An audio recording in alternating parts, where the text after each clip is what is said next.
Third grade. I can't read. I don't know why I can't read, because when I'm reading and I'm putting it on the page, it's saying that it's coming out fine for me, but all the kids are laughing at me, and I don't understand why. Why are they laughing at me? Why can't I read? Why can't I do what other kids are doing? Why is something special about me? They even put me in special ed classes that says, well, we're going to have to fix you because you must be broken or something. And it was so hard because I wanted to do exactly what the other kids were doing. I just couldn't.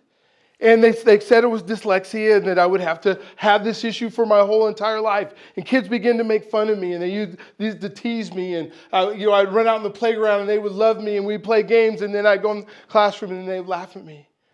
You guys all remember junior high. I'm sure all of you were in junior high and realize that junior high kids are mean. Well, imagine standing in a junior high classroom and your English teacher gets up and says, read, and I go, what, two, and then they just laugh at me, not just for 1 day, 2 days, 3 days, for a whole year they're still teasing me. So I'm not going to college. I don't think college is good. They're giving me scholarships. I'm a good athlete. They're saying, you can go to college and win. And, my mama says, baby, please go to college. I'm like, I'm not going to college. It's not going to happen. And my mom comes up with this plan. The plan is, hey, if you go to college, son, I'm going to buy you a Jeep when you graduate. She tricked me. I'm 60 years old. I'm still waiting for that Jeep.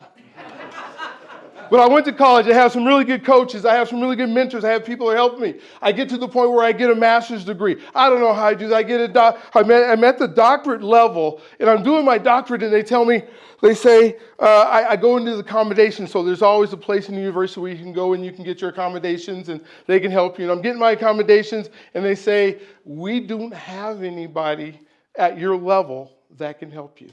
I knew at that time I was enough.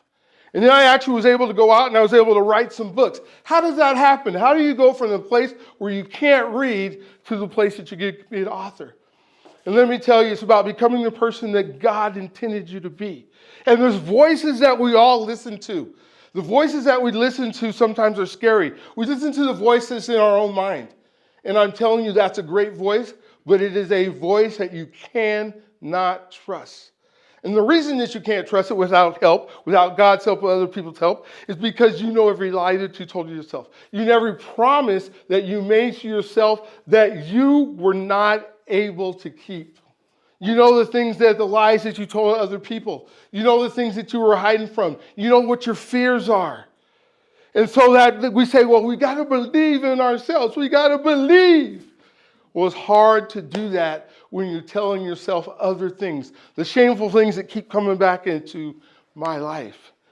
So the second voice that we hear is that voice that I think comes straight from the pit of hell. And that's all those naysayers that want to feel better at your demise. They're the people that tell you can't do it. Those are the people who say, you know what?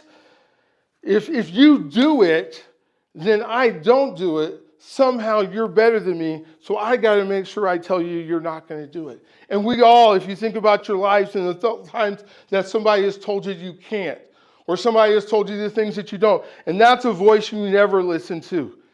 But we do, right? That becomes the most important voice that we listen to because we care what people think.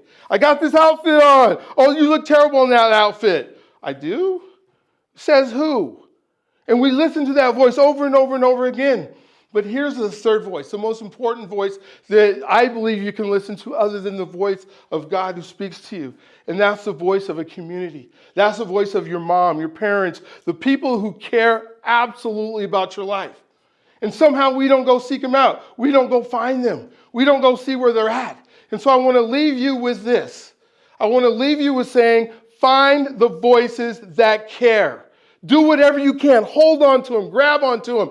Make sure that those voices that care about you are the voices that you are listening to. The things that you think. We think that it's about what we go do or what we go have. I got to do more and more and more. I got to do it. I got to do it. I got to do it.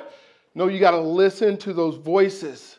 You got to listen to the people who say, you know what? You can do this. You got to listen to the voices like in the groups like this and say, go for it. Go for it. I don't care how bad you did it this time. How good are you going to do it next time? We're going to be with you. And when those voices come into your life, They will make you better. And what I'm telling you now, the voices that you have in your life right now aren't enough. Go find better ones. Go find new ones. Because those new voices that you are going to find are going to take you to that next level. You can do this. You have the ability. I'm Brian. Thank you.